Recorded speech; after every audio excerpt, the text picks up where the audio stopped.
Dia, meus amores. Vamos iniciar a nossa segunda aula sobre filosofia para crianças.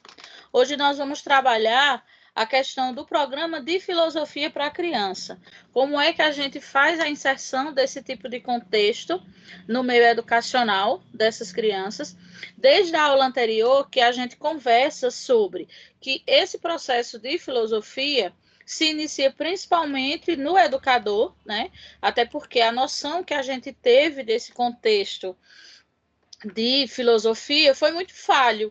Quem o teve, né? A gente pôde ver um relato de uma colega que teve uma experiência muito satisfatória com o professor de filosofia dela, mas infelizmente essa não é o normal, é uma exceção, infelizmente. Então, esse processo de filosofia, primeiro, precisa ser trabalhado no educador para que a gente se empodere desse contexto e possa trabalhá-lo de maneira correta com as nossas crianças, tá? Então, aqui a gente tem filosofia com criança, né? Então, qual seria o intuito dessa filosofia com criança, né? É justamente a educação para o pensar, é você trabalhar essa consciência, né, na criança desde muito cedo, com pequenas situações que você vai inserindo dentro da capacidade cognitiva que aquelas crianças possam entender, né? Você vai trabalhando esse contexto com elas, vai ensinando e questionando elas sobre várias situações cotidianas, né? Para fazer com que ela desenvolva o seu senso crítico sobre as várias questões da vida, né? Ensinar filosofia, né? Ou estimular essa prática filosófica. Porque eu preciso aprender filosofia. Qual é o significado dessa disciplina? Então, o foco principal dessa disciplina é justamente esse amadurecimento crítico, é levar os seus alunos a pensar sobre diversas situações cotidianas, né? Sobre a questão de ética, de como você vive em sociedade, como você se comportar de maneira ética diante das inúmeras situações que acontecem, né? Então é muito importante que a gente ensine isso, mas antes a gente precisa, enquanto profissional da educação, entender vários contextos filosóficos, principalmente aqueles que envolvem ética, uma boa socialização com o meio em que você interage, são vários questionamentos muito pertinentes. Qual seria o objetivo, né? Investir no desenvolvimento de todo um conjunto de competências de pensamento, raciocínio, investigação, tradução, tá? Então, sobre essa questão, né, desse objetivo principal da questão da filosofia, quando ele fala dessa questão de raciocínio, é justamente quando você apresenta determinadas situações, determinados contextos educacionais, que o seu aluno precisa raciocinar sobre que atitude você vai tomar, quais seriam as consequências dessas atitudes, porque é muito importante que você ensine aos seus alunos que toda ação tem uma reação, né? Então, obviamente, independente do caminho que ele escolha, então a situação é essa, nós temos essas opções para resolver a situação. Porém, cada opção de resolução vai gerar uma sequência. Então, esse aluno precisa ter essa responsabilidade que as suas ações geram reações. E a gente precisa saber administrar essas reações. Eu preciso saber se eu tomar determinada atitude, eu posso acarretar determinadas consequências e eu preciso aprender a lidar com elas, né? Essa investigação é justamente esse processo. Se eu tenho um determinado caminho ou uma determinada solução para aquele problema apresentado, ao qual eu não tenho tanta segurança sobre aquele caminho a seguir, eu preciso investigar. Eu preciso ver se realmente essa é a solução mais satisfatória para aquela situação. E essa tradução é importantíssima, ou seja, essa tradução ela refere-se a um contexto, tá? Então, por isso que eu digo que essa filosofia é muito voltada para o adulto, esse conhecimento intrínseco do próprio adulto, para que ele possa repassar isso para suas crianças. Se eu estou dentro de uma situação de um questionamento, eu preciso fazer a tradução de toda aquela situação. Eu preciso ver quem são as pessoas envolvidas, qual é o real sentido daquela situação, quais são as consequências que eu posso vir a ter se eu escolher determinadas situações. Então, isso é uma leitura geral de todo o contexto. Você precisa traduzir tudo aquilo que está acontecendo. Então, você precisa ensinar o seu aluno a ouvir, você precisa ensinar o seu aluno a analisar, né, a observar. Então, veja o quanto de sentidos precisam estar aguçados. Outra coisa que a gente pode ver também nessa questão, que envolve essa questão filosófica. Existem aí no mercado vários questionamentos e vários dizeres que nos orientam que a gente não deve tomar nenhum tipo de atitude quando a gente está com raiva, por exemplo, né? Então, se eu estou munido daquela emoção, da raiva naquele momento, eu não posso tomar determinadas decisões. Por quê? Porque o meu raciocínio está afetado, porque aquela emoção faz com que eu não pense de maneira coerente, tá? Eu não vou conseguir fazer uma tradução da situação, porque aquela emoção confunde a minha cabeça, né? Então, por isso que se diz assim, ó, se você estiver muito aborrecido, conte até 10, respire fundo, tá? Por quê? Porque essas ações fazem com que você consiga tentar voltar para o seu eixo, né? Então, essa questão de você, eu acho que é uma das emoções que nos faz tomar mais atitudes erradas, que é quando a gente está muito emotivo com questões de raiva, né? Porque a raiva traz junto com ela vários outros sentimentos que faz com que a gente realmente não consiga pensar. Quantas vezes a gente com raiva, discutindo com alguém, disse coisas que depois que a gente voltou ao nosso eixo, a gente morre de arrependimento. Não era para eu ter dito aquilo, eu não devia ter feito aquela situação, né? Então, assim, a filosofia, ela trabalha muito a questão de controle das suas emoções, né? Você precisa estar no seu centro normal para tomar atitudes coerentes sobre a situação. Então, munido de muita emoção não é legal, principalmente quando a gente está com raiva, né? Aí a gente diz assim, você com raiva, você não tem controle algum das suas emoções, tá? Então, você não tem condições de raciocinar, de fazer uma tradução coerente da situação.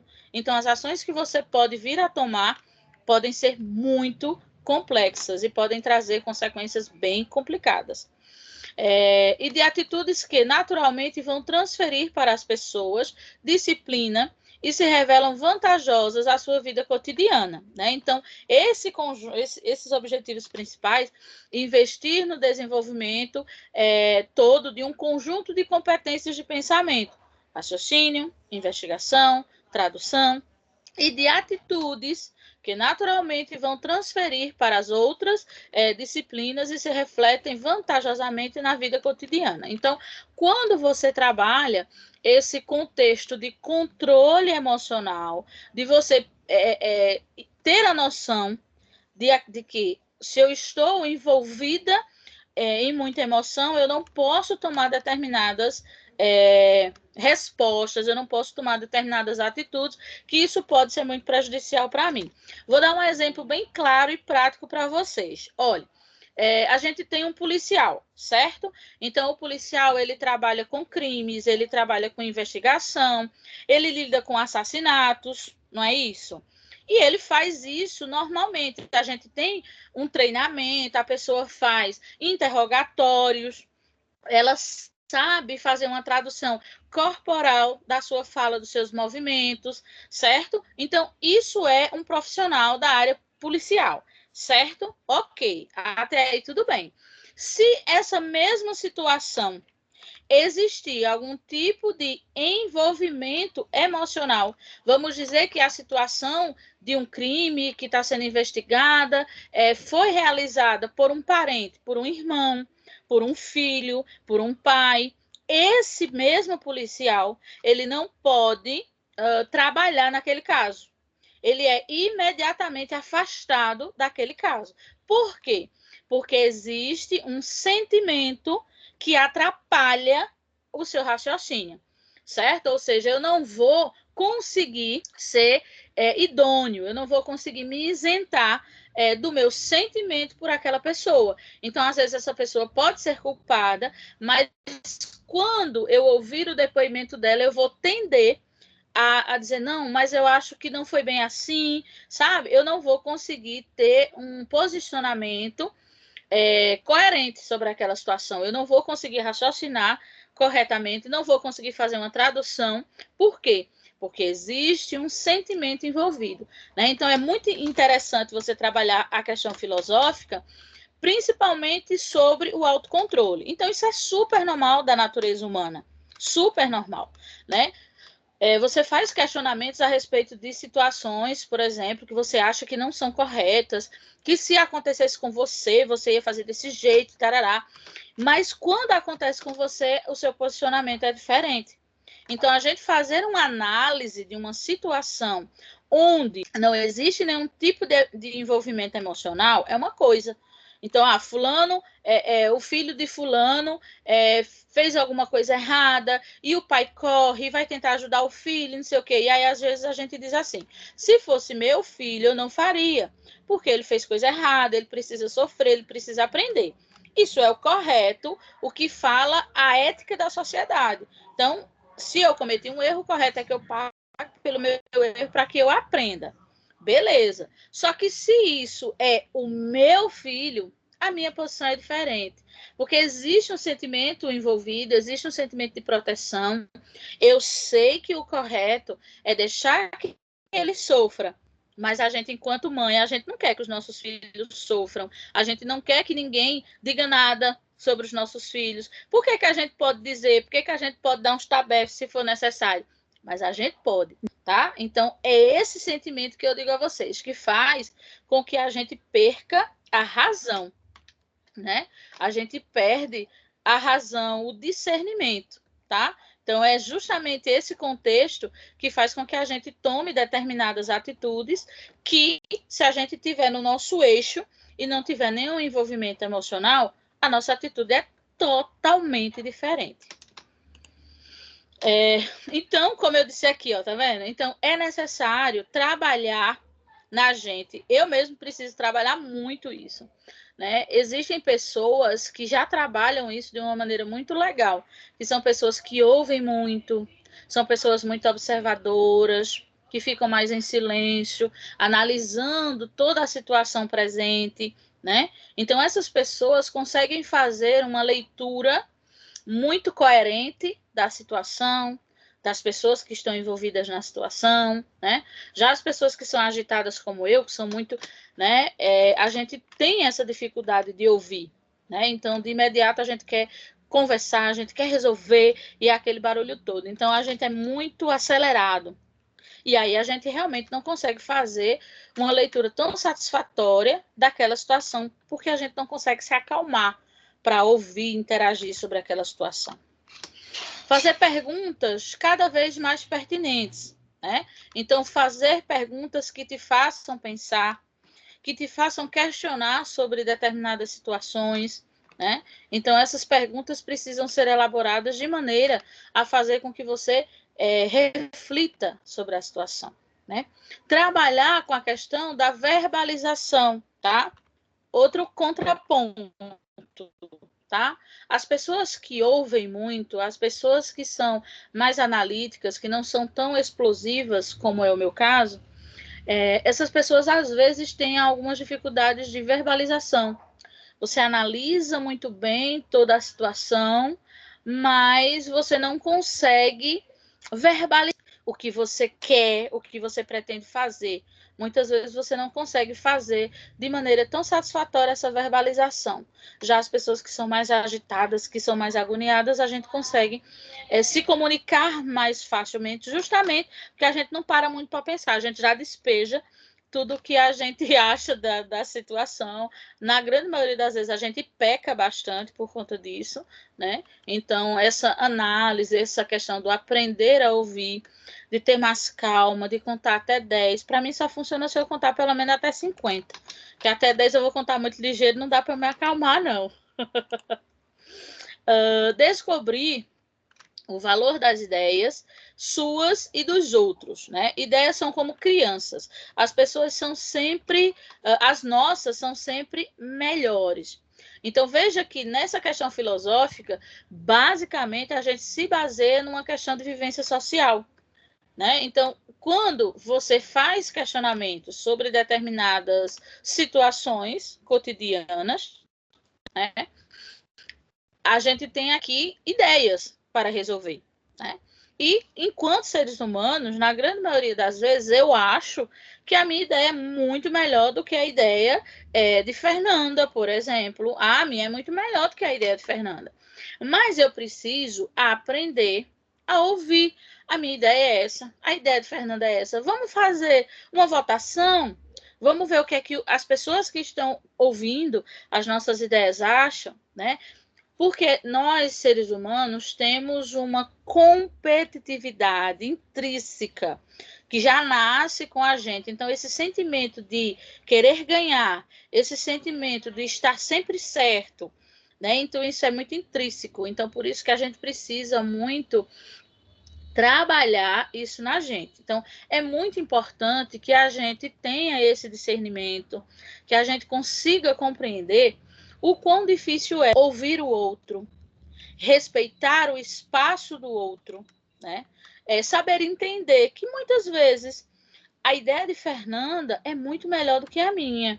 Então, a gente vai seguir todo mundo a ideia de Fernanda. Por quê? A gente precisa trabalhar por um.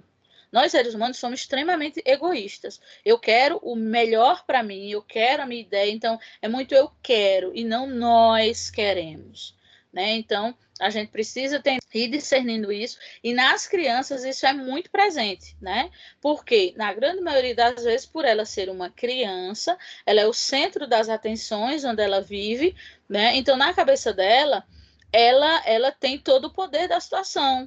Né? Então, todo mundo precisa atender às vontades daquela criança. Muitas delas não são acostumadas com negativas. Você não pode, você não vai, é a vez do seu irmão, é a vez do seu colega. Né? Então, por isso que essa criança ela tem determinados impactos quando ela chega no ambiente escolar. Né? Então, quando a gente fala dessa questão social da escola, ela é muito importante. É o segundo meio social em que, na grande maioria das vezes, você está inserido, mas é o primeiro meio social onde você vai interagir com pessoas. Olha que interessante. É o primeiro ambiente que você vai interagir com pessoas que não têm sentimentos por você. Tá vendo? Que vão poder observar situações sem envolvimento afetivo, né? Na sua mãe, né? Tem o seu pai. Então, essas pessoas têm um envolvimento afetivo com você gigantesco. Na escola, não. A sua professora vai ver você da mesma maneira que ela vê todos os seus colegas, certo? Então, a gente sabe que depois de um tempo a gente acaba ficando tendenciosa, né?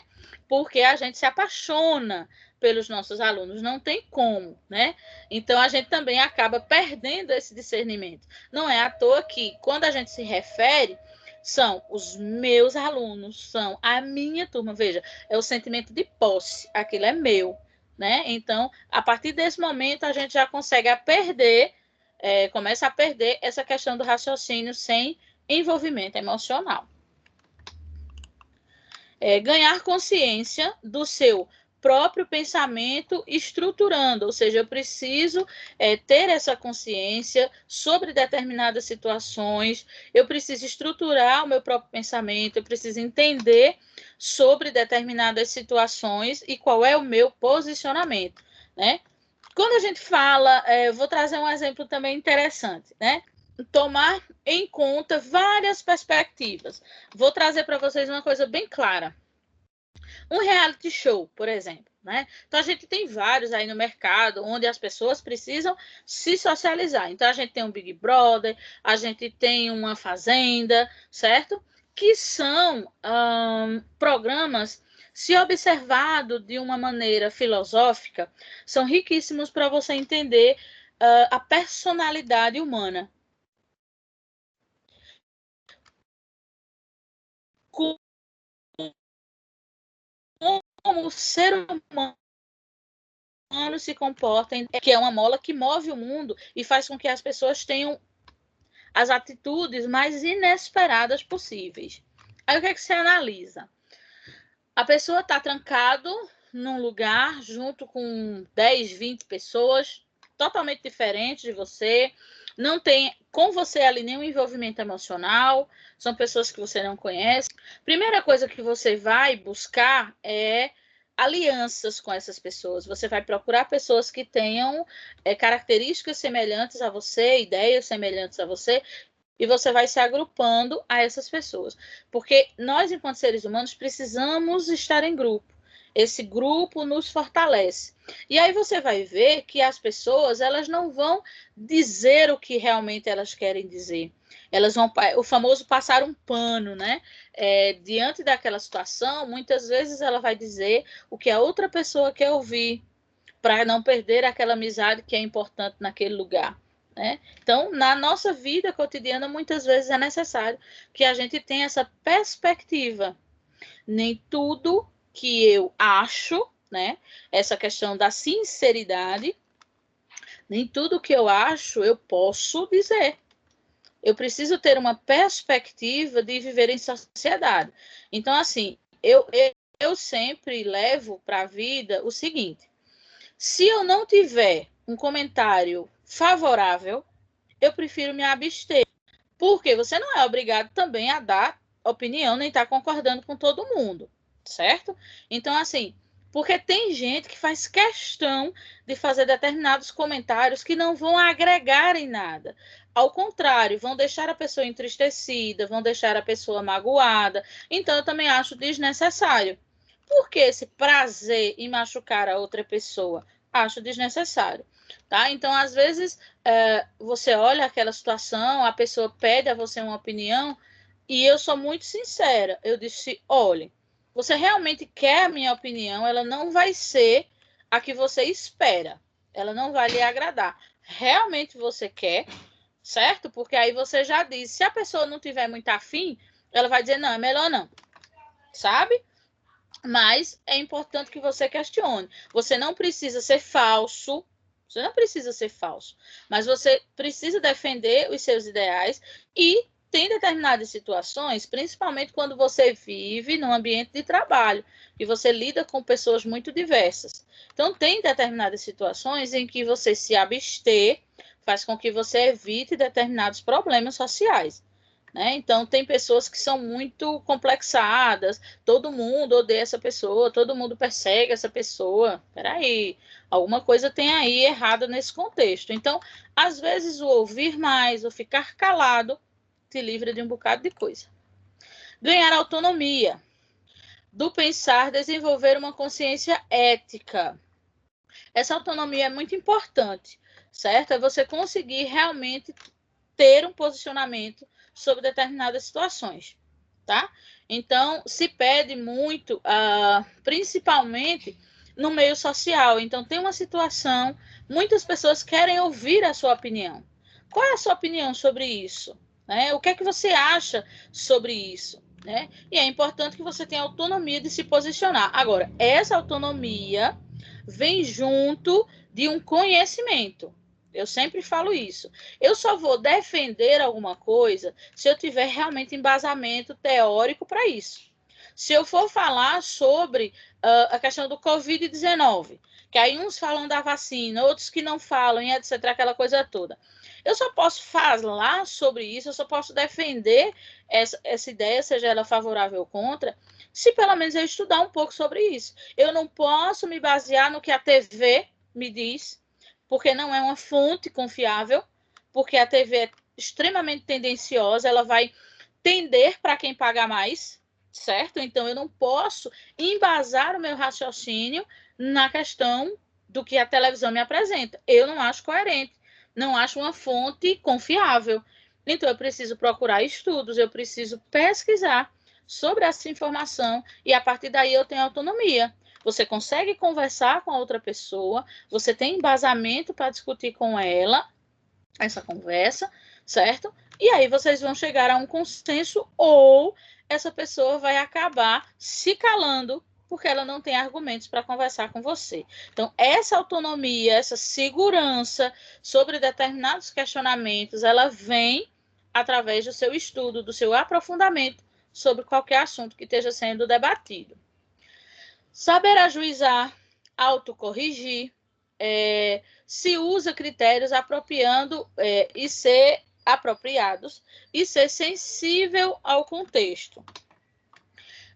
Quando ele fala dessa questão de se ajustar, é justamente essa questão de você não ser incoerente. Às vezes você está inserido numa situação que precisa que você permaneça calado nesse momento, não faça determinados comentários nem críticas sobre aquela situação, e muitas vezes você acaba, tem pessoas, né, que fazem determinados comentários ou tomam determinadas atitudes que não são legais dentro daquele contexto. Então, essa questão de ajuizar, de autocorrigir, é justamente o momento em que exige de você uma análise do que está acontecendo, e aí você diz, espera aí, qual é a atitude que eu devo tomar nessa situação? Vou dar um exemplo, né? Nessa questão filosófica, a gente tem que exemplificar para que vocês consigam entender com mais clareza. Vamos dizer que eu trabalho numa escola, muito tempo, e eu sou muito amiga das professoras ou da merendeira, a gente tem uma relação afetiva muito bacana. E aí, por algum motivo, a sua colega de trabalho, a professora, discute com a merendeira. Tá? Aquela briga, cada um defendendo a sua posição, que cada um, né? Obviamente, a professora vai achar que está certa, a merendeira vai achar que está certo. E aí elas apontam o dedo para você e perguntam: quem você acha que está certo? O que é que você acha sobre essa situação? Aí eu pergunto a vocês, qual é o seu posicionamento? Você tem duas pessoas, duas profissionais, as quais você trabalha no ambiente escolar, você gosta, você tem envolvimento emocional com as duas, certo? Elas discutiram e querem de você um posicionamento. O que você faria? Digam a mim.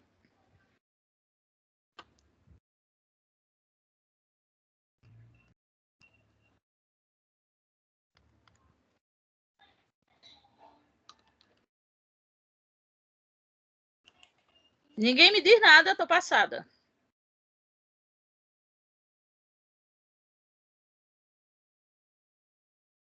Se acontecer uma situação como essa, vocês não vão saber agir dentro da escola. O correto é que você não opine. O correto é que você não opine, certo? O seu posicionamento seria: olha, eu gosto das duas pessoas, eu gosto de você, e eu não vou opinar sobre essa situação, certo? Vocês são pessoas adultas, conversem e se resolvam. Nunca tome partido de ninguém, nunca se envolva em situações que não lhe dizem respeito, tá? É a mesma coisa quando a gente tem a questão de um marido e de uma esposa, né? Então não tome partido de ninguém, porque aquela situação não lhe pertence. Então, a partir do momento que você toma, eu tomei as dores da esposa, eu tomei as dores do marido, né? Depois eles se entendem e, obviamente, a pessoa a quem você não tomou partido vai ficar aborrecido com você. Ou seja, você perde uma amizade por se envolver no que não é da sua conta. Então, não se envolva em problemas que não são seus, certo? Mas eu quero ouvir sua opinião, mas eu não vou dar. Eu prefiro me isentar nessa situação. Resolvam, conversem e por mim tá tudo bem, tá? Então, a minha situação, eu gosto de todas duas, não vou me envolver, nem vou dar a minha opinião em relação a essa situação. Já vai e pega essa próxima, que é a questão de expressar-se criativamente, transcender-se, ter em conta os critérios e contextos. esse expressar-se é justamente você se posicionar sobre determinadas situações. E muitas vezes o se posicionar é se isentar de dar algum posicionamento, certo? Então, tem situações que não é bacana você dar a sua opinião. É melhor você ficar calado, tá? Você vai evitar aborrecimentos, você vai evitar perder amizade, descobrir os vários tipos de relação entre pensar, falar e agir, certo? Então, essa relação de você analisar uma situação, aí veja que na sequência vem uma fala, porque tem situações que não é legal, que é melhor calar, certo? Já tem situações que realmente a sua fala é necessária, né? E aí, depois disso, vem uma sequência de ação. Qual é a sua ação diante daquela situação? É a fala ou a ausência da fala? Lembrando que qualquer ação que seja escolhida por você, ela vai gerar consequências, né?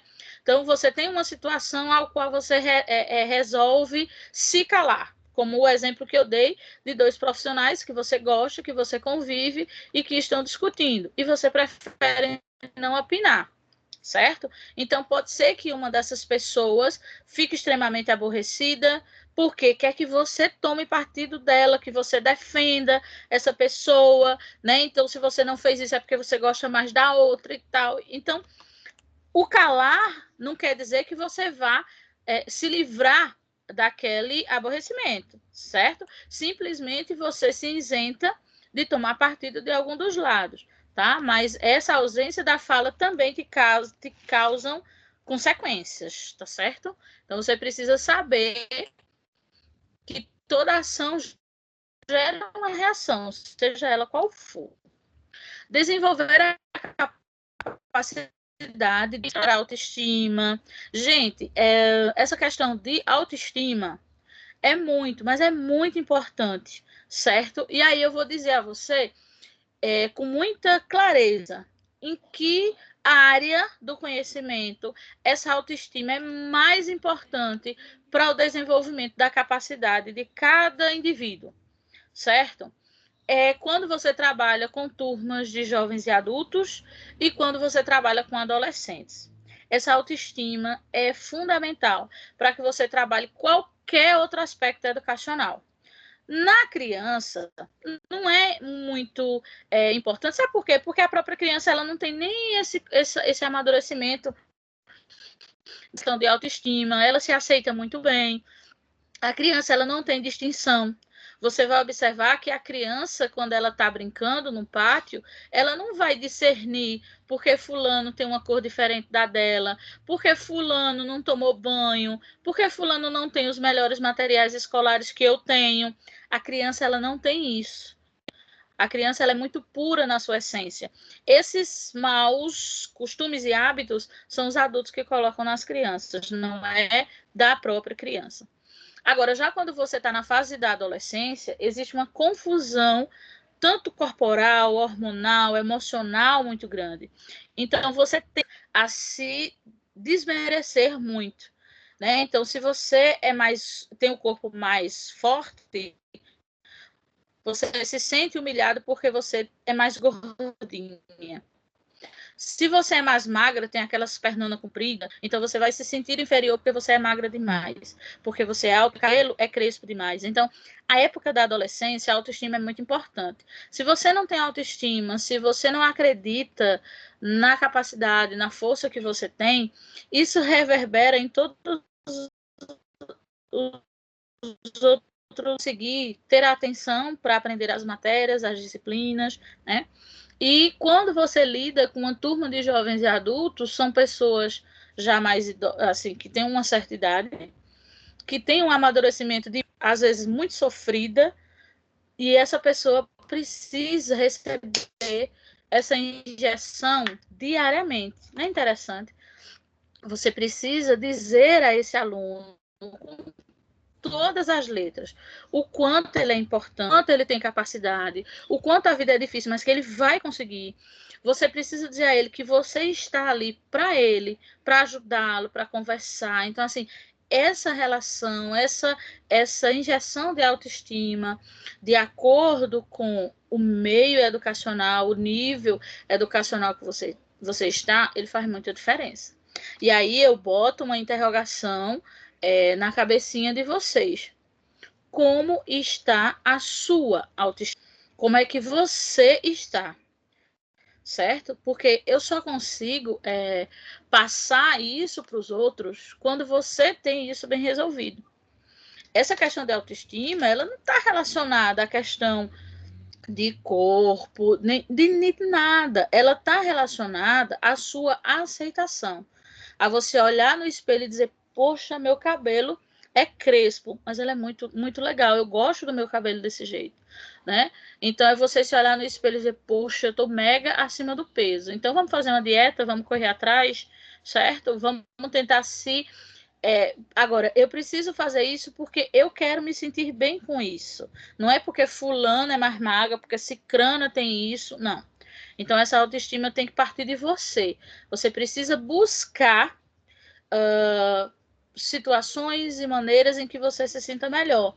Então, se você tá desse jeito e você tá bacana, você veste uma roupa, você se sente atraente, você se sente legal, show de bola. Então, se fulano acha que você tá acima do peso e se criando, é problema dele. Então, essa questão de você não se bitolar na opinião dos outros sobre você demonstra muito sobre a sua autoestima. Tá? Então eu tô olhando no espelho, eu tô vendo que eu tô gorda, e aí, bacana, mas eu visto uma roupa e eu me acho legal e segue em frente. Então é muito importante essa autoestima e principalmente no profissional da educação. Então tem muita gente que precisa, antes de trabalhar essa questão filosófica com seus alunos, precisam trabalhar vários aspectos consigo. Como é que você está? Como é que está a sua autoestima? Como é que está a sua leitura corporal? Como é que está funcionando a sua cabeça? Né? Ainda mais num momento como esse que a gente tem de pandemia, que você está fechado dentro de casa, que você está sem contato com pessoas. Como é que está a sua questão emocional, a sua questão psicológica? E aí a gente vai ver alguns exemplos, né, algumas situações cotidianas de início de aula. Então, aqui a gente tem uma roda, né, uma roda de conversa que é muito frequente, e é importante que a gente tenha essa roda de conversa em várias instâncias aí da questão educacional, para que você possa dialogar com esse aluno, ouvir a opinião desse aluno, ter um contato visual com ele, tá?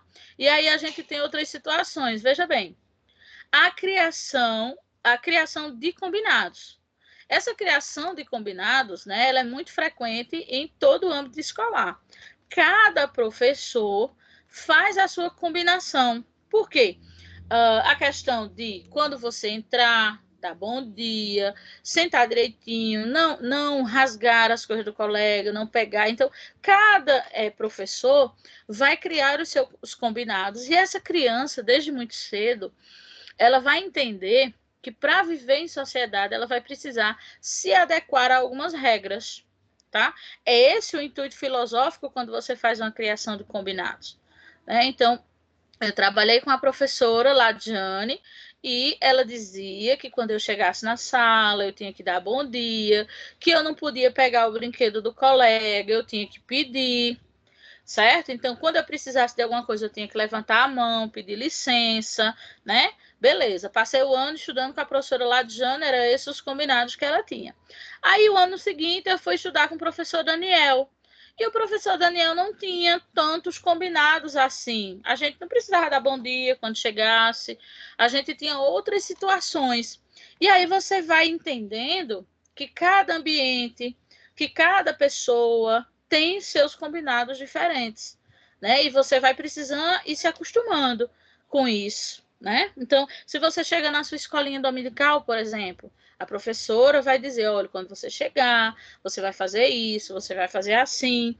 Então, são vários combinados que vão sendo apresentados a você de acordo com o meio social. Então, se você está na sua sala de aula, existem os combinados da sala de aula.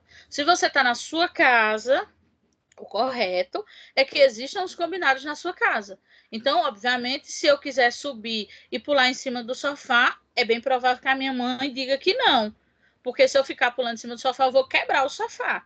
Então, eu tenho que entender que, por exemplo, eu não posso subir com o pé sujo no sofá, são combinados, né?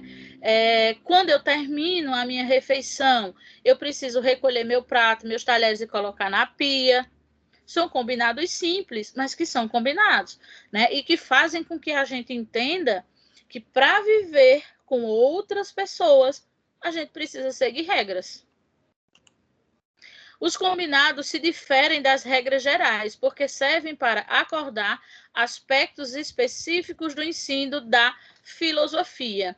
O intuito desses combinados é mostrar para aquele indivíduo que cada ambiente onde ele está inserido exige dele uma regra, né, uma adaptação naquele meio.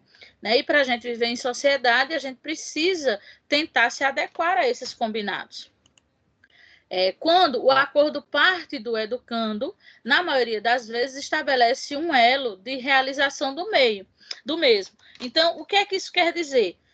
Que esse combinado, depois de uma certa maturidade desses alunos, podem ser feitos em conjunto. Não precisa ser só ditatorial do professor. O professor é que vai dizer, você vai fazer isso, isso, isso aqui, tá? Mas você pode questionar os seus alunos. Olha só, o que você acha? Quais são os combinados que você acha que são legais para que a gente consiga viver bem aqui em sala de aula? Aí você pode questionar os seus alunos, né? Aí ele já vai dizer, porque ele já tem uma maturidade, ou seja, ele já passou pela turma lá de Jane, ele viu quais eram as regras que existiam lá na sala dela, e querendo ou não, no início você pode até ficar aborrecido, coisa chata, mas depois você vai ver que essas regras são importantes para o seu relacionamento. Aí você chegou na sala do professor Daniel, e ele tem outras regras, e às vezes você sente falta do que a professora Ladiane fazia, e o professor Daniel não faz. Certo? Então, isso é um amadurecimento, é você entender que mesmo que no começo você não tenha gostado daquela regra que a professora Ladiane colocou, nossa, como ela é chata, ela exige muita coisa e tal.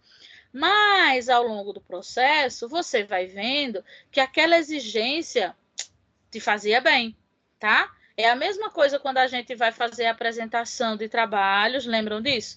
Que eu exigia, que eu dizia, cuidado nessa fala, cuidado na questão da sua vestimenta, cuidado na gesticulação. No início, você podia ficar aborrecido, visto como a professora Amanda é chata. A professora fulana não era tão exigente assim. Então, de início, você pode não gostar, mas futuramente você vai ver que todas essas regras só visam o seu melhoramento. Que você tenha uma postura de fala melhor, que você tenha uma gesticulação melhor, e você não tem como aprender se alguém não te ensinar. Se alguém não puxar suas orelhas, olha, isso aqui que você está fazendo está errado, precisa melhorar. Não é assim, você tem capacidade de fazer melhor, tá? Então, não é deixar você à vontade. Você vai observar que o aluno é o primeiro que não gosta de uma pessoa totalmente liberal. Professor, vou fazer não, o professor não corrige. Eu não vou me incomodar não, a professora não faz atividade, ela não faz tarefa, ela quando chega só coloca a gente para ler, ela não faz uma atividade, ela não faz uma correção, ela não leva uma atividade diferente. Se isso acontece, os alunos são os primeiros a reclamar. Por quê? Porque a partir do momento que você é cobrado, você rende mais. Se o professor deixa você à vontade, você se desleixa, né? E esse desleixo te atrapalha lá no futuro. Os alunos nos surpreendem ricamente com sugestões, rejeições, aceitação, superação e manifestações incrivelmente diferentes. Ou seja, esse debate sobre as regras de socialização que serão favoráveis para que se viva bem em sociedade é muito rica para o desenvolvimento intelectual da pessoa e do ser humano. Né? Então, tem determinadas regras que eu acho que não tem serventia, que eu acho que não vão influenciar tanto. Então, vamos discutir sobre essa regra realmente é importante, ela fica no nosso combinado, ela sai do nosso combinado. Então, quando você lança essa responsabilidade para os seus alunos, que você faz com que ele pare e reflita sobre aquela situação, isso é muito bacana para o desenvolvimento intelectual dele. É interessante que cada turma tem os seus próprios combinados. Muitas vezes, se modificarão e surgirão outros a serem estabelecidos ou substituídos no decorrer do tempo, conforme as especificidades e necessidades. Então, combinados não são copiados, combinados são acordados. Você precisa acordar com os seus alunos, obviamente, de acordo com a idade deles, quais seriam os melhores combinados para aquela turma deles em específico, né? Então, a gente trabalha com pessoas diferentes, então eu não vou copiar uma lista de combinados. Aqui, ó, perguntas filosóficas em sala de aula. Quando eu crescer, eu quero ter muitos vestidos. E eu, muita cultura. Se você sair na rua sem cultura, a polícia te prende? Não. Experimenta sair sem vestido? É triste ter que bater em alguém que tem razão. Que reflexão a gente faz sobre essa tirinha, tá? As meninas estavam conversando nesse primeiro quadro. A gente tem aí uma questão da futilidade desse capitalismo, né? E a outra menina em busca de conhecimento, de cultura, que é uma coisa realmente significativa e que ninguém tira de você. Beleza. Mas a loirinha faz um relato muito real. Por quê? Essa cultura, o que ela quer dizer é essa cultura para a sociedade capitalista que a gente tem aqui não tem serventia nenhuma. Por quê? Quando ela diz assim, experimenta, se você sair na rua sem essa cultura, a polícia vai te prender, ou seja, as pessoas vão olhar para você diferente porque você tem tanta cultura? Não, não vão. Mas elas vão olhar para mim diferente porque eu estou com o vestido mais bonito, porque eu estou mais bem vestida. Essa questão da aparência que a sociedade vê aqui de fora, né? E aí veja que a menina no final, ela diz, é triste ter que bater em alguém, mesmo ela tendo razão, né? Porque realmente a sua cultura, o seu conhecimento é uma coisa sua e que vai ser demonstrada, óbvio, em determinadas situações, né? Então, se eu estou dentro do meio educacional, eu posso mostrar o nível cultural que eu tenho. Mas, num todo, num contexto social, quando as pessoas não sabem o conhecimento que eu tenho, o meu conhecimento não me difere das outras pessoas, mas a minha forma de me vestir, né, a minha forma de me apresentar me diferencia. Quantos e quantos vídeos a gente não já viu de pessoas que vão de maneira bem humilde, de chinelo no dedo, numa loja de carros, né? Ou numa loja chique. Se você chega num ambiente como esse, né, uma loja de gente rico, e você não está vestido à altura, a primeira coisa que vai acontecer, a grande probabilidade, é que você seja observado de maneira diferente, que as pessoas achem que você talvez queira roubar aquele lugar, porque você não está vestido adequadamente para estar naquele meio social, né? Quantas vezes a gente não já viu isso? Né? Um cara que foi, eu lembro de um vídeo que eu vi de um cara que foi comprar um carro caro e tal, e ele estava com o dinheiro em espécie no bolso. E ele estava de chinelo de bermuda, né? E o vendedor chegou, foi conversar com ele, e ele perguntando, e ele olhou para ele e disse: olha, eu acho que esse carro é muito caro para o senhor, porque o senhor não procura um modelo mais popular e etc. Ele disse, mas eu gostei desse. Aí ele olha ele de cima a baixo. E ele diz assim, mas esse aqui eu tenho certeza que o senhor não pode comprar. Ou seja, ele fez uma análise da pessoa pelo seu estereotipo, pela forma como ela estava vestida. E a ação da pessoa é: ok, então eu vou procurar um outro vendedor, né, que me atenda de maneira coerente, sem observar a minha vestimenta. Porque dinheiro eu tenho. E aí ele mostra o dinheiro, né? Que aí o vendedor já muda totalmente o aspecto. E aí ele diz, não, eu não compro mais o automóvel a você. Então veja a comissão que o cara perdeu justamente por ele ter feito um pré-julgamento. Então é esse tipo de questionamento que essa tirinha vem fazer com que a gente reflita, né? Essa questão de apresentação. Então, por isso que você precisa, querendo ou não, unir essas questões. A sua cultura é uma coisa, o seu conhecimento, o seu desenvolvimento é uma coisa sua, ninguém toma de você, né? A sua capacidade, a sua inteligência, isso é uma questão que não tem preço, né? Mas, atrelado a isso, você precisa ter uma postura adequada sobre sobre aquela situação, né? Então, quando a gente conversava sobre uma apresentação de um trabalho acadêmico, que eu dizia a vocês, olha, eu não posso vir para a apresentação de um trabalho acadêmico de bermuda e chinelo. Não é coerente. Então, eu preciso ter o devido respeito àquela situação. É a mesma coisa. Você vai de bermuda e chinelo no fórum falar com o juiz? Não vai. Não vai. Por quê? Aquele lugar, aquela situação, exige de você uma vestimenta adequada para aquele lugar. Certo? Então, existe um respeito, e isso são o quê? São regras da sociedade, para que você consiga viver bem em sociedade. Quando você entra na igreja, o que é que você faz? Se você está de boné, se você está de chapéu, você tira. É uma questão de respeito. Se você está na escola, e vão fazer a fila para cantar o hino e rezar, você precisa tirar o boné da cabeça. É uma forma, é uma regra que impõe respeito. Eu preciso respeitar a oração, eu preciso respeitar o hino do meu país. Então, isso são regras da sociedade. O que você quer dizer exatamente quando diz isso? São questionamentos que você pode fazer.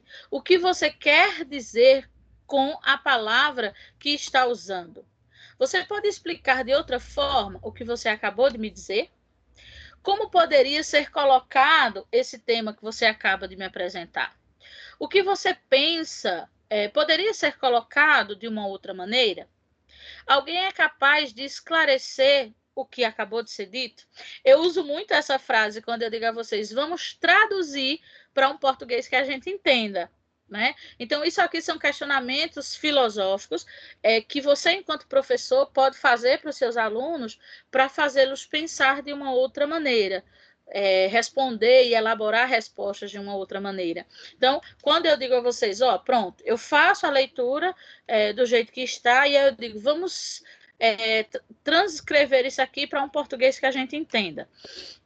Porque, às vezes, a fala que a gente utiliza, acadêmica, é de difícil compreensão, né? Então, eu preciso de uma certa maturidade para entender aquela fala acadêmica.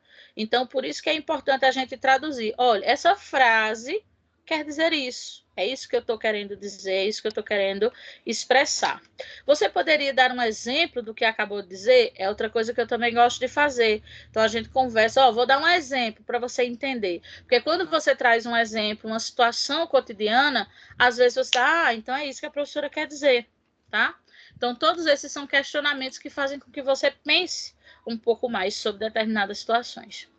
Perguntas que pedem opiniões diferentes, alternativas, contra-exemplos. Gente, essa imagem eu trouxe ela para vocês porque é a mais pura realidade. Quando nós estamos em determinadas situações, né, parece realmente que tem alguém dizendo, faz desse jeito. Aí já tem outro dizendo, não, faz desse jeito. Então, é justamente quando eu paro para pensar sobre determinadas situações e aí eu analiso, caramba, o que é que eu vou fazer? Né? E tem determinadas situações em que você diz assim, olha, o correto a fazer é isso, certo? Mas eu não estou querendo fazer o que é certo, eu estou querendo fazer desse outro jeito que vai ser mais benéfico para mim. Porque nós, na nossa essência, somos o quê? Egoístas. Dificilmente a gente pensa no coletivo. Eu penso no que é melhor para mim. Isso não é demérito, né? Nós, seres humanos, somos assim. A gente pensa primeiro na gente, depois nos outros. Se eu conseguir ajudar os outros, beleza. Se não, eu me ajudando, tá ok. Então, é justamente nessa situação, onde às vezes você se depara com uma situação em que você analisa, peraí, se eu fizer o que é certo, né, eu vou beneficiar muita gente, etc., mas eu não vou sair tão bem beneficiado nessa situação. Mas se eu fizer desse outro jeito aqui, eu vou ferrar todo mundo, mas eu vou sair bem. E aí? Qual é a minha escolha? Né? Então, é justamente quando a gente começa a brigar com a nossa ética. O que é que eu vou fazer? Eu vou fazer o que é melhor para todos ou eu vou fazer o que é melhor para mim? Aí é um questionamento bacana para você refletir. Há outras maneiras de se ver esse assunto que a gente está discutindo? Por acaso, alguém tem um ponto de vista diferente desses que foram apresentados? Vocês não estão dizendo a mesma coisa de formas diferentes? Será que essas opiniões não estão sendo ditas? Veja que essas perguntas que eu estou fazendo são perguntas que podem ser feitas em sala de aula, certo? Que são perguntas que você pode questionar e instigar os seus alunos. A diferença entre o que eles disseram ou eles estão dizendo a mesma coisa? Quem pode explicar a diferença entre o que foi dito? Alguém poderia dar um contra-exemplo, ou um exemplo diferente, ou uma outra forma de resolver essa situação? Essa também é interessante. Perguntas que contestam a opinião ou a sua coerência.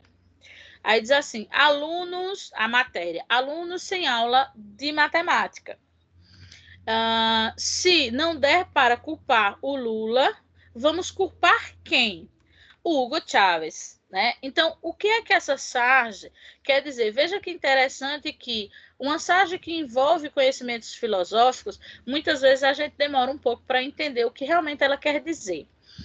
Nessa charge, em especial, ele fala sobre responsabilidade. Né? Os alunos estão sem aula de matemática, tá? Então, de quem é a culpa? Quem é o culpado para que os alunos estejam sem matemática? Então, aqui ele está dizendo, vamos botar a culpa no presidente. Né? Se eu não puder colocar a culpa no presidente, não for coerente os argumentos que eu vou utilizar para colocar no presidente, aí ele fala aqui, eu coloco a culpa em Hugo Chávez, que também é um outro presidente de um outro país. Certo? Então, aqui o que ele te chama a atenção é a transferência de responsabilidade. É você culpar o outro por questões. Certo? Então, poxa, aconteceu esse problema comigo, ou essa situação. Mas é culpa de fulano. Mas foi fulano que não fez. Certo? Então, você tira a sua responsabilidade e sempre acaba jogando a responsabilidade em cima de outras pessoas. Então, tem pessoas que são assim, onde você se isenta da sua responsabilidade.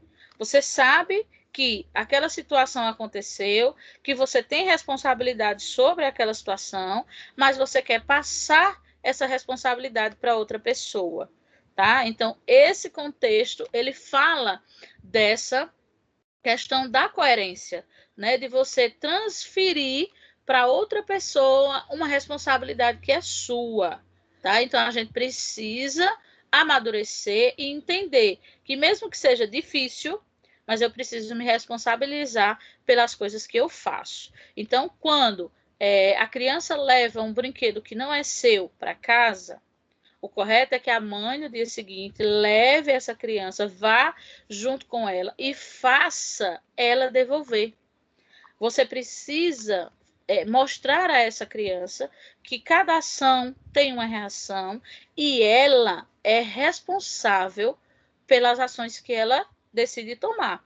Porque muitas vezes vocês aceitam, fulano vai ser a maior vergonha.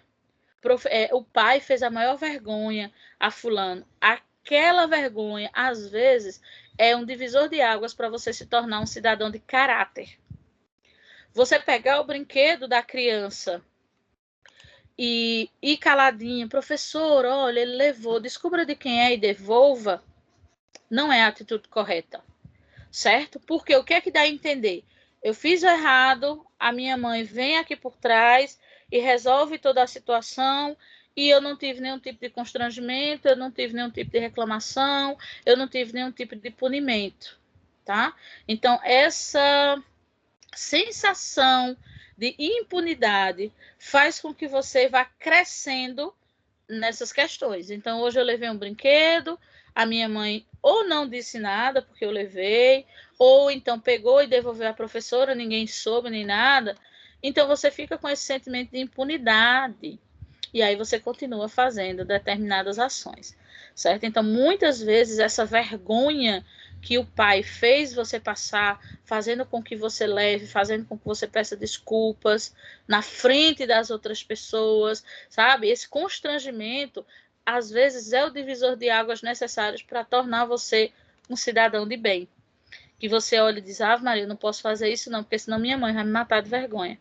Ela vai fazer eu vir devolver. Então, quando você pensar em pegar alguma coisa que não lhe pertence, você vai lembrar daquele constrangimento que você passou e aí você não vai fazer mais.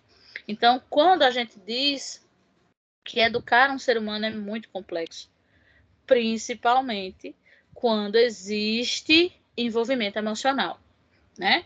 Porque quando a gente olha, às vezes você vê a atitude de uma mãe e você diz, se fosse meu filho, eu faria totalmente diferente, né? Então, quando a gente faz isso, a gente já está começando a errar. Porque você está julgando uma situação de fora, sem que você tenha nenhum tipo de sentimento sobre aquela pessoa. Então, você consegue fazer uma análise coerente sobre a ação e, obviamente, sobre a atitude que se deveria tomar. Então, o meu filho fez algo errado, ele foi preso, e agora? O que é que vai acontecer? Ele não fez errado? Ele não é um adulto? Ele sabia que estava errado. Ele não fez por inocência, ele fez, ele sabia que estava fazendo errado. O que é que está acontecendo? Agora ele vai pagar pelo erro que cometeu. Isso é o correto a ser feito, certo? É o correto a ser feito. Só que quando é o seu filho, aí é diferente. Eu não quero que meu filho fique preso, eu não quero que meu filho sofra, eu não quero que meu filho apanhe. Ok? Quando a gente escuta dizer, muitas vezes, que se você não bate em casa, a polícia bate na rua. São questionamentos pesados, né? Mas que são reais, viu?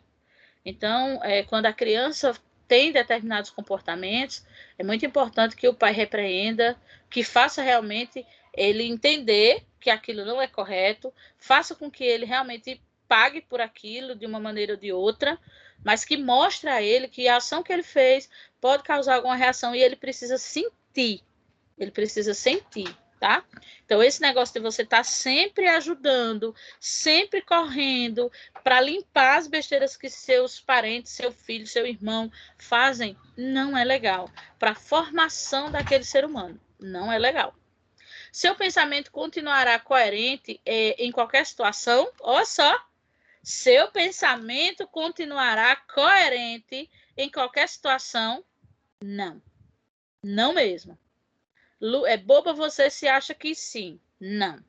Você não acha que está se contradizendo? Isso é muito comum. Eu tenho uma opinião formada sobre determinada coisa, mas quando essa coisa acontece comigo, eu tenho uma outra reação, totalmente diferente daquilo que eu digo que faria. Você está dizendo a mesma coisa ou estão se contradizendo? O que você pensa de opiniões contrárias à sua? Como isso é difícil. Você consegue conversar com alguém? Essa é a questão. Você consegue conversar com alguém sobre temas delicados? Você consegue ouvir opiniões diferentes da sua? Ou você tenta impor a sua opinião como certa? Tá?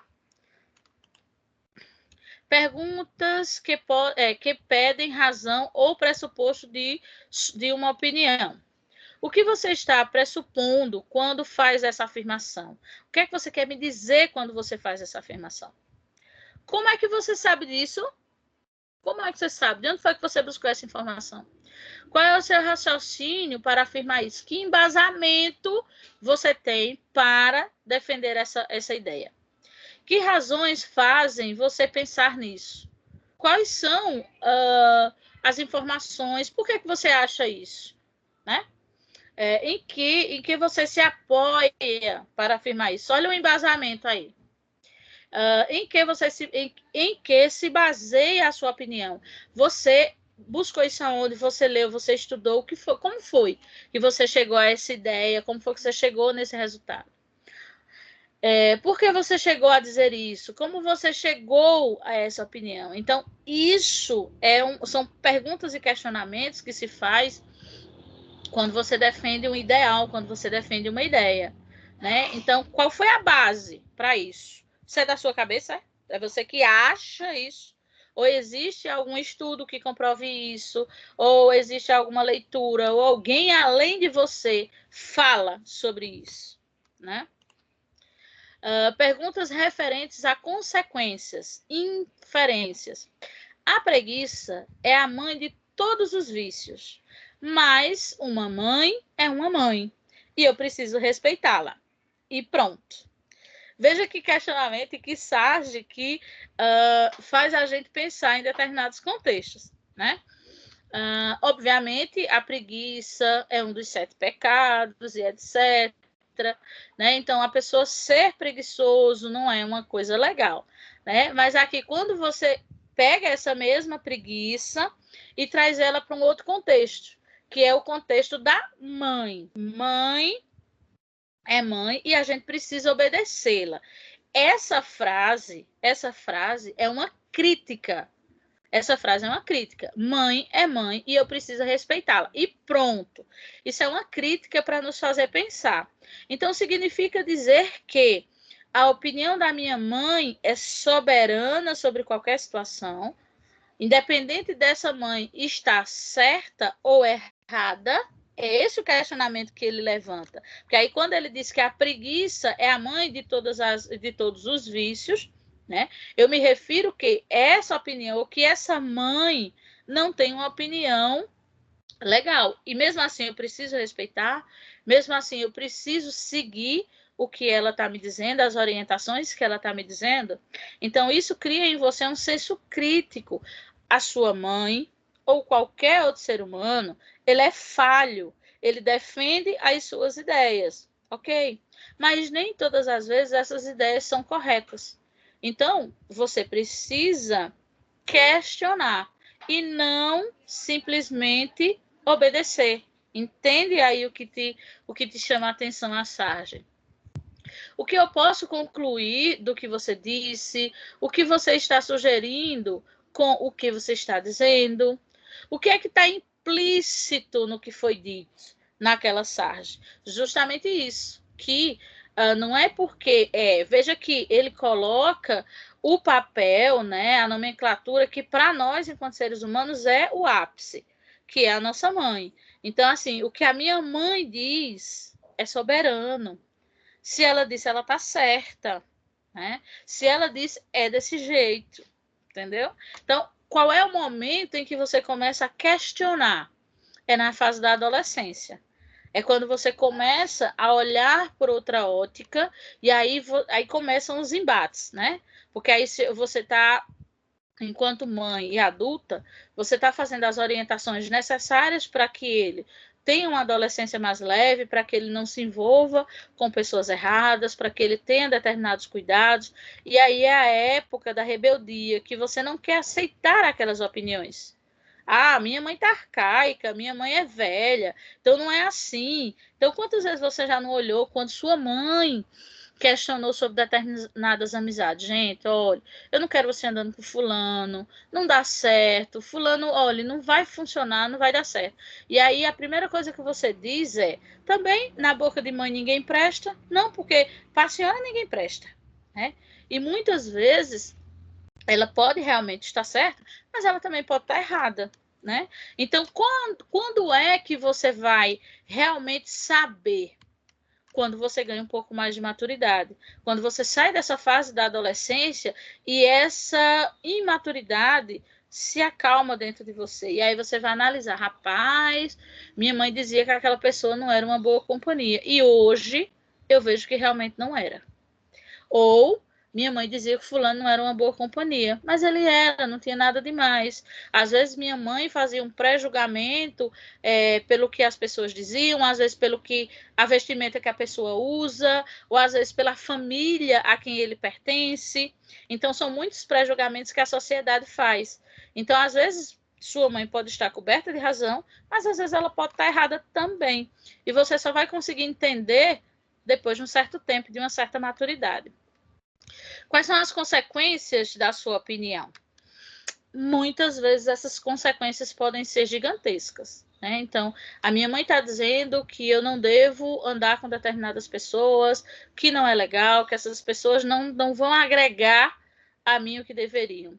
Mas aí eu contesto e digo que não, porque na boca de mãe ninguém presta e eu vou continuar tendo amizade com essa pessoa.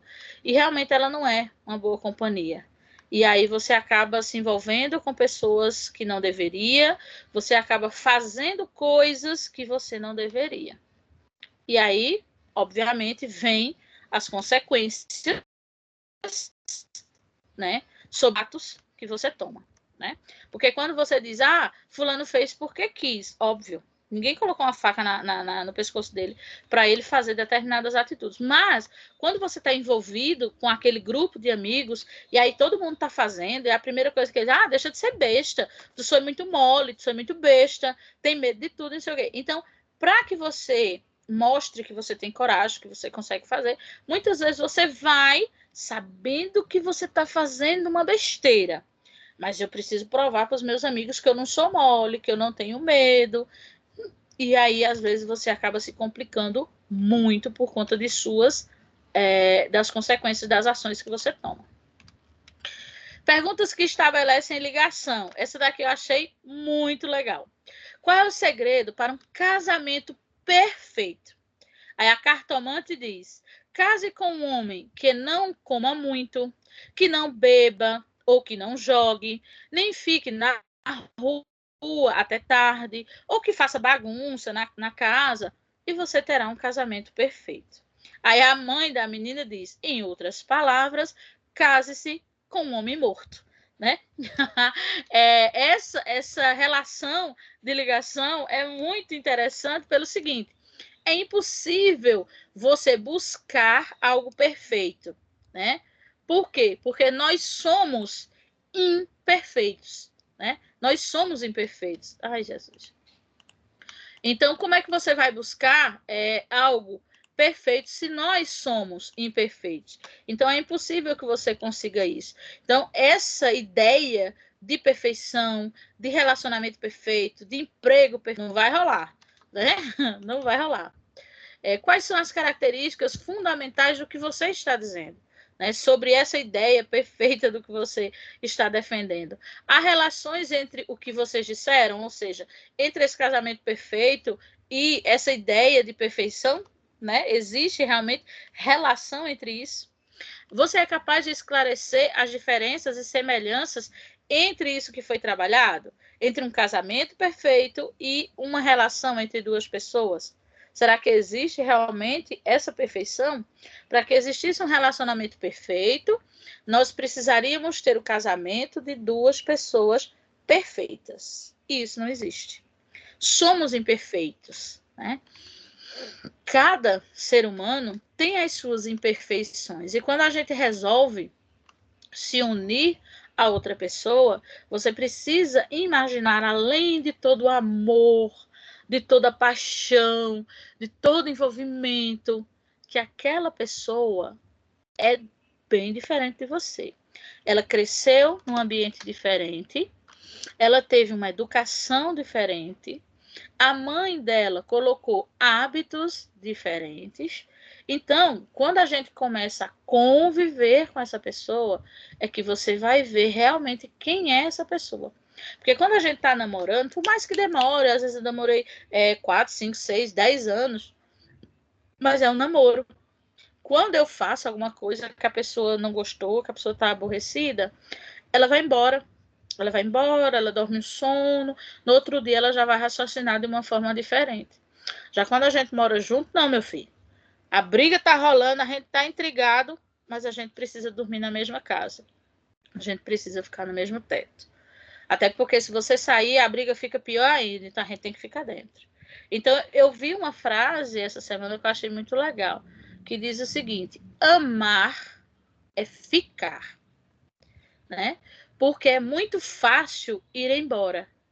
Quando as coisas começam a dar errado, quando as coisas começam a ficar difícil, a atitude mais fácil é ir embora, né? Então, amar é uma prova, não, ficar é uma prova de que realmente aquele amor e aquela relação é importante para você. Ficar, conversar, tentar consertar e tentar fazer diferente. Porque também ficar conversando e fazendo as mesmas coisas não adianta. Vamos finalmente, vixe Maria, como eu falo tanto.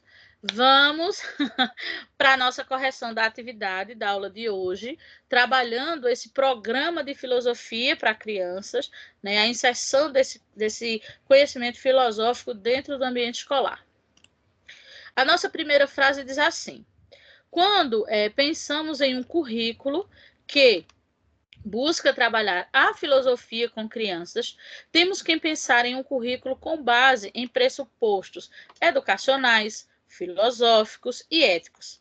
Nesse sentido, podemos apontar a importância de uma criança, de as crianças serem introduzidas ao pensamento filosófico, desde que as mesmas conheçam, começam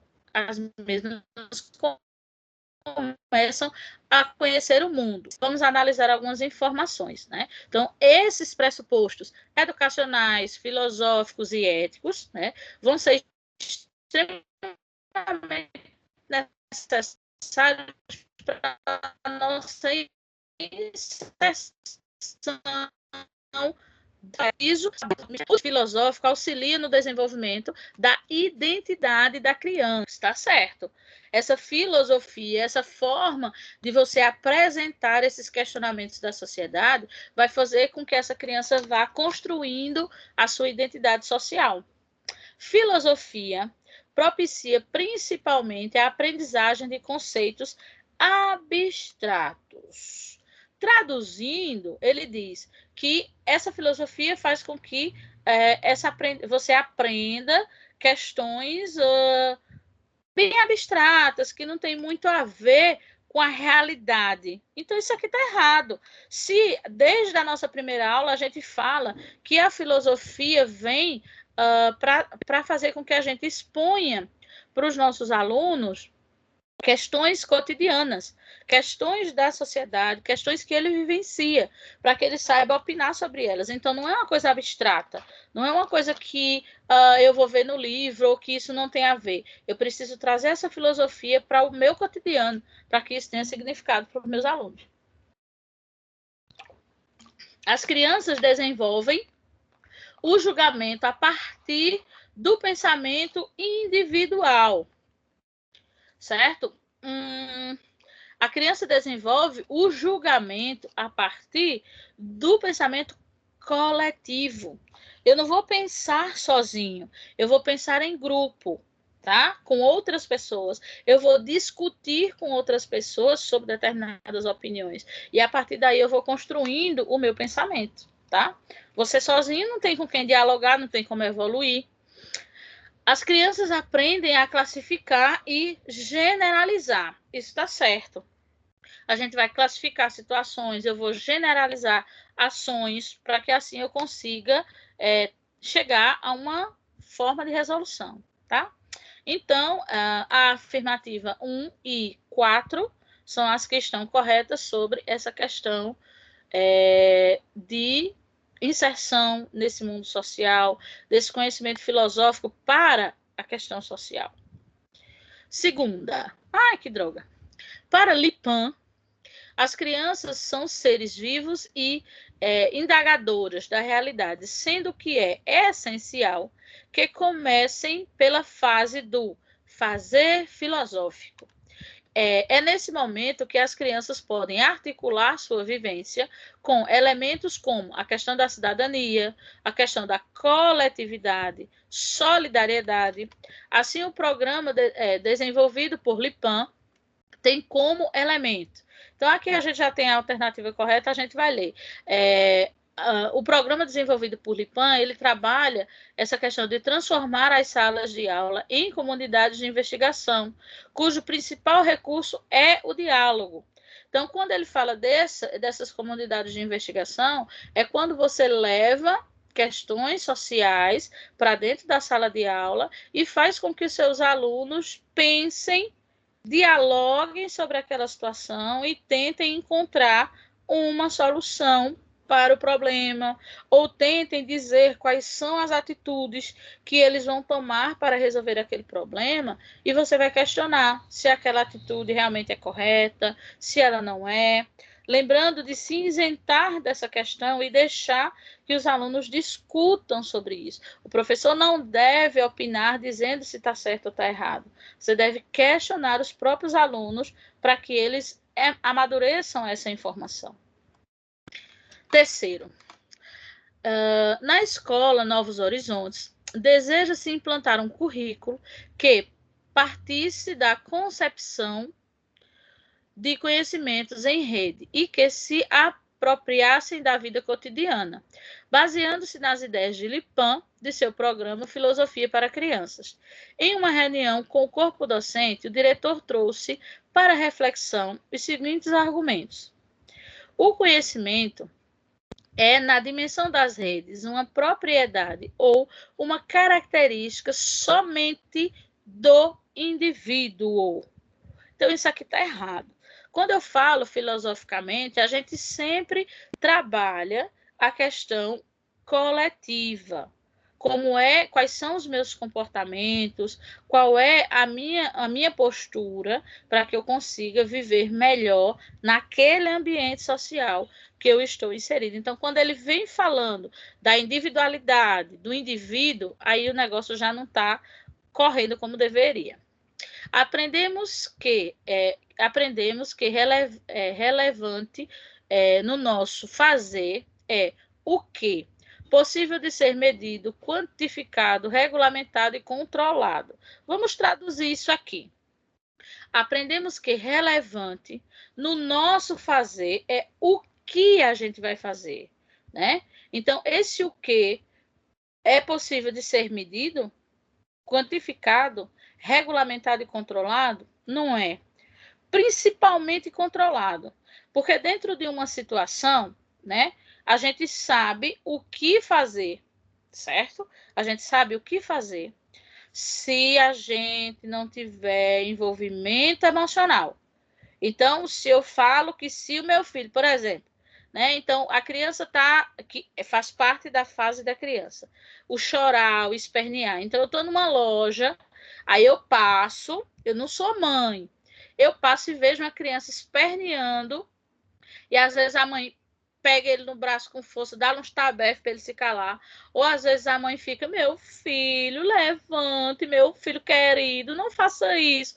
E aí você olha e diz assim, olha para isso, né? Então, se fosse meu filho, eu não faria isso, eu faria diferente, tarará. Então, você faz uma análise daquela situação e você imagina o que você vai fazer, beleza? Ok, tranquilo. Mas eu não posso controlar, por quê? Porque eu não tenho nenhum envolvimento emocional com aquela criança nem com aquela mãe, certo? Então, se fosse o meu filho, pode ser que na hora eu desse um saculejo nele, né? Ou então eu fosse ficar conversando, meu filho, não faça isso, não sei o quê. Então, não tem como a gente controlar essas questões, certo? Porque existe essa diferenciação do que eu acho que está certo, beleza? E do que eu realmente vou fazer quando eu estiver envolvida na situação. Todas as atividades que desempenhamos em nossa vida são aprendidas, mesmo que, em alguns casos, instintiva ou mecanicamente. Certíssimo. Olha, quando a gente fala de atividades cotidianas vividas, né, muita coisa é intuitiva, que eu vejo a minha mãe fazendo, que está intrínseco dentro de mim, é igual o instinto animal, ok? Então, se eu ver, às vezes eu tenho muito medo de altura, eu tenho um pavor muito grande de altura, mas se eu vejo uma mãe caindo ou precisando da minha ajuda num lugar alto, eu não vou pensar, eu vou fazer instintivamente, eu vou tentar salvar aquela pessoa, né, que tem aquele envolvimento. Então, eu não vou deixar, eu tenho medo, então meu filho vai cair dali e eu não vou fazer nada, porque eu morro de medo de altura, então ele vai cair ali mesmo e tá beleza. Não funciona assim, né? Às vezes você faz coisas que quando passa aquela adrenalina, você desaba, você desmonta, porque aquele medo que você tinha naquele momento, você superou aquele medo porque você tinha uma pessoa que você ama que estava precisando da sua ajuda, né? Então, muita coisa a gente faz intuitivamente, né?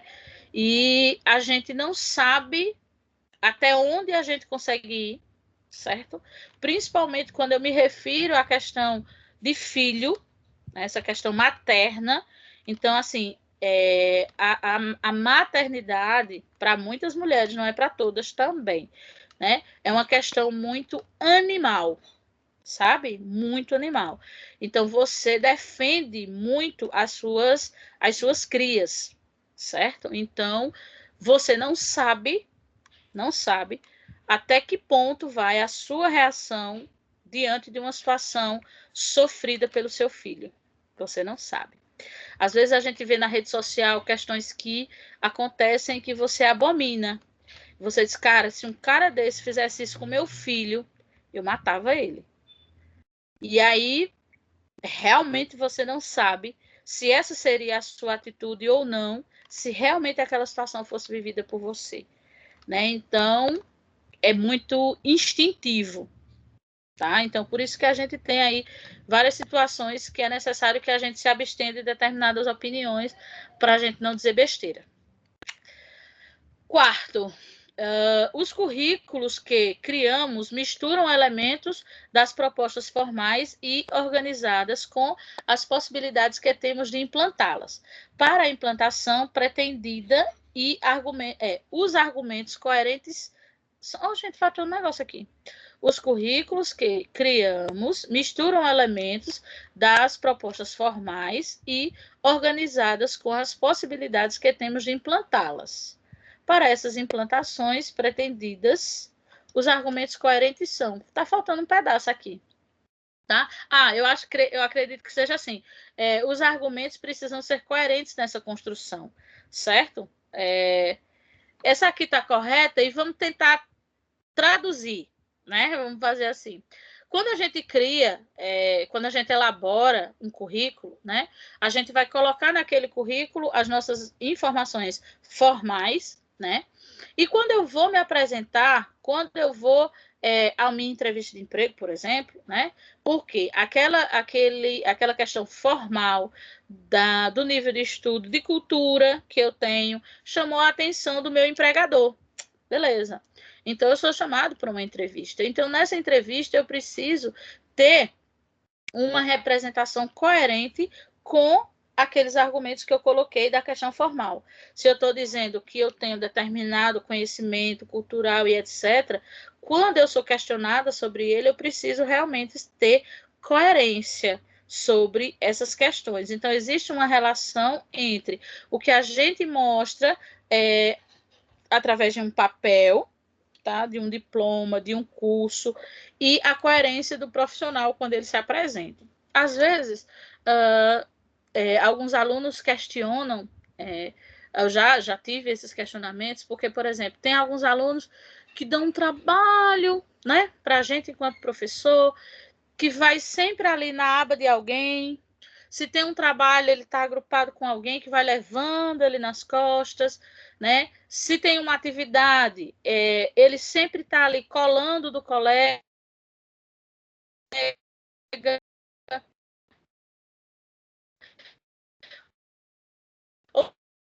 Ou